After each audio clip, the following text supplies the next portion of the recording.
रूढी आणि परंपरा ह्या वृद्धिगत झाल्या पाहिजे। त्यामुळे आम्ही सोनाई फाउंडेशन आणि स्वयंशिक्षा फाउंडेशनच्या वतीने भंडारी ग्राउंड जुळे सोलापूर येथे सोलापूर जिल्ह्यातील व सोलापूर शहरातील सर्व दहीहंडी प्रेमी जनतेसाठी दिनांक 22 ऑगस्ट रोजी दुपारी 4 ते 8च्या दरम्यान दहीहंडीचा कार्यक्रम आयोजित केलेला आहे।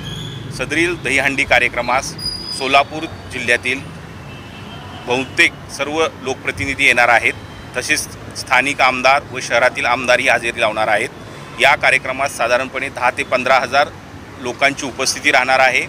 मुंबईवरून 4-5 संघ येणार आहेत, तसेच सोलापुरातील 3-4 संघ त्या दहीहंडी उपक्रमात सहभागी होतील। ही दहीहंडी अतिशय शिस्तबद्ध पद्धतीने इथे साजरी होणार आहे। युवराज भैया राठोड यांचं पूर्ण संयोजन आहे।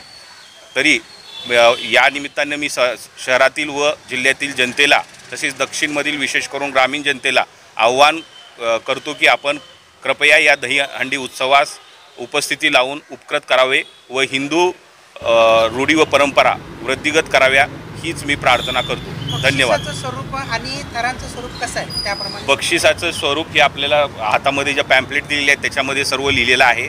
9 थरांच्या पुढे 5 लाख रुपये 5 लाख 1 रुपयाचं बक्षीस ठेवलेलं आहे आणि त्याच्या खाली जे काय 8-9 थर लावले त्या 1,50,000 25,000 हे बक्षिसं त्याच्यामध्ये ठेवलेली आहेत। अंदाजे किती संघाचा सहभाग होणार आहे? साधारणपणे 12-13 संघाचा सहभाग होणार आहे। सर्व संघाचा आम्ही येणे जाण्याचा खर्च आणि जेवणाचा खर्च तसेच राहण्याची त्यांची व्यवस्था केलेली आहे। विशेष करून 4 महिलांचा संघ यामध्ये सहभाग घेणार आहे। आणि सोलापुरातील किती संघ असेल? सोलापुरातील 4 संघ आहेत। त्या संघातल्या सामाय केलेलं आहे। पथकांचं आणि क्राऊडचं जनतेचा विमा उतरवलेला आहे आणि प्रत्येक यांना संरक्षण मिळेल असंच केलेलं आहे।